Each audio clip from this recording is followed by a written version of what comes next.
ವಿಜಯನಗರ ಜಿಲ್ಲೆಯಲ್ಲಿ ಮಸೀದಿ ಹಣದ ವಿಚಾರಕ್ಕೆ ಜಟಾಪಟಿ ಜೋರಾಗಿದೆ. ಕೂಡ್ಲಗಿಯ ಅಂಬೇಡ್ಕರ್ ನಗರದ ಸಮೀಪ ಇರುವಂತಹ ಮಸೀದಿ ಇದು. ಮಸೀದಿಯ ಹಣದ ಲೆಕ್ಕಾಚಾರದ ಸಂದರ್ಭದಲ್ಲಿ ಪರಸ್ಪರ ಭಿನ್ನಾಭಿಪ್ರಾಯ ಕಂಡುಬಂದಿದೆ. ಕೂಡ್ಲಗಿಯ ಅಂಬೇಡ್ಕರ್ ನಗರದ ಸಮೀಪ ಇರುವಂತಹ ಮಸೀದಿಯ ಹಣದ ವಿಚಾರಕ್ಕೆ ಜಟಾಪಟಿ ಆಗ್ತಾ ಇದೆ. ಒಂದ್ ಕಡೆಯಲ್ಲಿ ಮಾತಿಗೆ ಮಾತು ಬೆಳೆದು ಅಣ್ಣ ತಮ್ಮನ ಮೇಲೆ ಗುಂಪಿನಿಂದ ಹಲ್ಲೆ ಕೂಡ ಆಗಿದೆ. ಅಣ್ಣ ತಮ್ಮ ಆಸ್ಪತ್ರೆಗೆ ದಾಖಲಾಗಿದ್ದಾರೆ. ಆಸ್ಪತ್ರೆಯಲ್ಲೂ ಗಲಾಟೆ ಮುಂದುವರೆದಿದೆ. ಸ್ಥಳಕ್ಕೆ ಧಾವಿಸಿದ್ದಾರೆ ಪೊಲೀಸರು. ಹರಸಾಹಸ ಪಟ್ಟು ಪರಿಸ್ಥಿತಿಯನ್ನ ಕಂಟ್ರೋಲ್ಗೆ ತಂದರು. ಘಟನೆ ಸಂಬಂಧ ಕೂಡ್ಲಗಿ ಪೊಲೀಸ್ ಠಾಣೆಯಲ್ಲಿ ಪ್ರಕರಣ ಕೂಡ ದಾಖಲಾಗಿದೆ. ಮಸೀದಿಯ ಹಣದ ಲೆಕ್ಕಾಚಾರದ ಸಂದರ್ಭದಲ್ಲಿ ಪರಸ್ಪರ ಭಿನ್ನಾಭಿಪ್ರಾಯ ವ್ಯಕ್ತವಾಯಿತು. ಮಾತಿಗೆ ಮಾತು ಬೆಳೆದು ಅಣ್ಣ ತಮ್ಮನ ಮೇಲೆ ಗುಂಪಿನಿಂದ ಹಲ್ಲೆ ಆಗಿದೆ ಎನ್ನುವಂಥ ಆರೋಪ. ಹಾಗೆಯೇ ಇವರಿಬ್ಬರನ್ನ ಆಸ್ಪತ್ರೆಗೆ ದಾಖಲು ಮಾಡಲಾಗಿತ್ತು. ಆಸ್ಪತ್ರೆಯಲ್ಲೂ ಜಟಾಪಟಿ ಮುಂದುವರಿತು. ಘಟನೆ ಸಂಬಂಧ ಕೂಡ್ಲಗಿ ಪೊಲೀಸ್ ಠಾಣೆಯಲ್ಲಿ ಪ್ರಕರಣ ದಾಖಲಾಗಿದೆ. ಗಲಾಟೆ ಏನಕ್ಕಾಯಿತು ಅಂತ ಹೇಳಿದ್ರೆ ಮಸೀದಿ ಹಣದ ವಿಚಾರಕ್ಕೆ ಅಂತ ಪ್ರಾಥಮಿಕ ಮಾಹಿತಿ ಲಭ್ಯವಾಗಿದೆ. ಪೊಲೀಸರು ಈ ಕುರಿತಂತೆ ತನಿಖೆ ಮಾಡ್ತಾ ಇದ್ದಾರೆ. ಮಸೀದಿ ಒಳಗಡೆ ಹೆಂಗೆ ಗಲಾಟೆ ಆಯಿತು ನೋಡ್ತಾ ಇರ್ಬೋದು ನೀವು ಕೂಡ. ಎರಡು ಗುಂಪಿನ ನಡುವೆ ಒಬ್ಬ ವ್ಯಕ್ತಿಯನ್ನು ಕೆಳಗಾಕೊಂಡು ಸರಿಯಾಗಿ ಥಳಿಸ್ಬಿಟ್ಟಿದ್ದಾರೆ. ಇದು ಮಸೀದಿಯ ಒಳಗಡೆ ನಡೆದಿರುವಂಥ ಘಟನೆ. ಅಕ್ಕಪಕ್ಕದಲ್ಲಿ ಚಿಕ್ಕ ಪುಟ್ಟ ಮಕ್ಕಳು ಕೂಡ ಆ ಗಲಾಟೆಯನ್ನು ನೋಡ್ತಾ ಇದ್ದಾರೆ. ಒಂದು ಧಾರ್ಮಿಕ ಕೇಂದ್ರದಲ್ಲಿ ಹೇಗೆ ಒಳಗಡೆ ಏನೆಲ್ಲ ಆಗುತ್ತೆ, ಯಾವ ರೀತಿ ಎಲ್ಲ ಫೈಟಿಂಗ್ ಆಗುತ್ತೆ, ಹೆಂಗೆ ಹೊಡೆದಾಡ್ತಾರೆ, ಅದು ಆ ಮಸೀದಿ ಹಣದ ವಿಚಾರಕ್ಕೆ ನೋಡ್ತಾ ಇರ್ಬೋದು. ಇಲ್ಲಿ ಪ್ರಾರ್ಥನೆ ಮಾಡುವಂಥ ಜಾಗದಲ್ಲೇ ಗಲಾಟೆ ಆಗ್ತಾ ಇದೆ. ಈ ಎಲ್ಲ ಘಟನೆಗಳಿಗೆ ಸಾಕ್ಷಿಯಾಗಿದ್ದು ಕೂಡ್ಲಗಿ.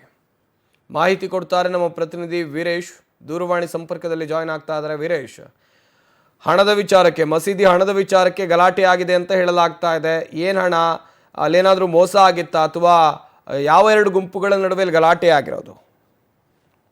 ಈ ಒಂದು ವಿಜಯನಗರ ಜಿಲ್ಲೆ ಕೂಡ್ಲಿಗಿ ತಾಲೂಕಿನಲ್ಲಿರೋ ಕೂಡ್ಲಿಗಿ ನಗರದಲ್ಲಿರತಕ್ಕಂತಹ ಈ ಒಂದು ಸರ್ಕಾರಿ ಆಸ್ಪತ್ರೆ ಪಕ್ಕದಲ್ಲಿರತಕ್ಕಂತಹ ಮಸೀದಿಯಲ್ಲಿ ಈ ಒಂದು ಹಣ ಎಣಿಕೆ ಕಾರ್ಯವು ಪ್ರಾರಂಭವಾಗಿದೆ. ಸಂಪತ್, ನಿನ್ನೆ ಪ್ರಾರಂಭವಾದಂತಹ ಸಂದರ್ಭದಲ್ಲಿ ಕೇವಲ ಮಾತಿನ ಮೂಲಕ ಚಕಾಮಕಿ ನಡೆದು ಒಬ್ಬರನ್ನೊಬ್ಬರು ಪರಸ್ಪರ ನಿಂದಿಸುವಂತಹ ಹಂತಕ್ಕೆ ತಲುಪಿದ್ದಾರೆ. ಅಲ್ಲಿಗೂ ಅದು ತಣ್ಣಗಾಗದೆ ಅದಕ್ಕೆ ಬೆಂಕಿಗೆ ತುಪ್ಪವಿರದಂತೆ ಈ ಒಂದು ಮತ್ತಷ್ಟು ಗುಂಪು ಸಾರ್ವಜನಿಕರು ಅಲ್ಲಿ ಮಸೀದಿಯಲ್ಲೇ ಇದ್ದಂತವರು ಮಸೀದಿ ಒಳಗಡೆ ಬಂದು ಈ ಒಂದು ಭೀಕರವಾಗಿ ಅಣ್ಣ ತಮ್ಮಂದಿರು ಇಬ್ಬರ ಮೇಲೆ ಹಲ್ಲೆ ಮಾಡಿರ್ತಕ್ಕಂತಹ ಘಟನೆ ಸಿಸಿ ಕ್ಯಾಮೆರಾದಲ್ಲಿ ಸಿಸಿ ಕ್ಯಾಮೆರಾ ದೃಶ್ಯದಲ್ಲಿ ನಾವು ನೋಡಬಹುದಾಗಿದೆ.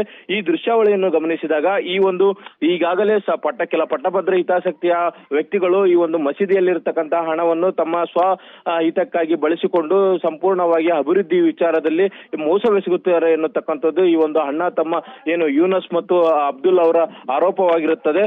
ಅದನ್ನು ಅಲ್ಲಗೆಳೆದಂತಹ ಇನ್ನೊಂದು ಗುಂಪಿನವರು ಏಕಾಏಕಿಯಾಗಿ ಇವರ ಮೇಲೆ ಮಾರಣಾಂತಿಕವಾಗಿ ಹಲ್ಲೆ ಮಾಡಿದ್ದಾರೆ. ಹಲ್ಲೆ ಮಾಡಿದ ನಂತರ ಇವರು ಹಲ್ಲೆಗೊಳಗಾದವರು ಪಕ್ಕದಲ್ಲೇ ಇರತಕ್ಕಂತಹ ಸರ್ಕಾರಿ ಆಸ್ಪತ್ರೆಗೆ ಹೋಗಿ ಚಿಕಿತ್ಸೆಗೆ ಎಂದು ಹೋಗ್ತಾರೆ.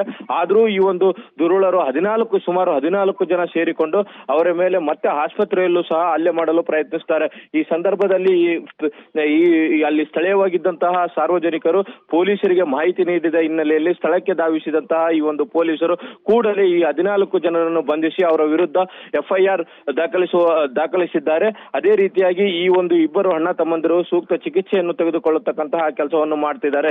ಎಲ್ಲೋ ಒಂದು ಕಡೆ ಧರ್ಮ ಎಂದರೆ ಈ ಒಂದು ಜೀವನ ಪದ್ಧತಿ, ಅದಕ್ಕೆ ಬೇಕಾದಂತಹ ಒಂದು ವ್ಯವಸ್ಥಿತವಾದಂತಹ ನಡವಳಿಕೆಗಳನ್ನು ರೂಪಿಸಬೇಕಾದಂತಹ ಮಸೀದಿಯಲ್ಲಿಯೇ ಈ ರೀತಿಯಾದಂತಹ ಘಟನಾವಳಿ ನಡೆದಿರುವುದು ಮುಸ್ಲಿಂ ಸಮಾಜವು ತಲೆ ತಗ್ಗಿಸುವಂತಹ ಒಂದು ಕೃತ್ಯವಾಗಿದೆ ಅಂತ ಹೇಳ್ಬಹುದಾಗಿದೆ. ಸಂಪತ್, ಥ್ಯಾಂಕ್ ಯು ವೀರೇಶ್ ತಮ್ಮೆಲ್ಲ ಡೀಟೇಲ್ಸ್ಗಾಗಿ.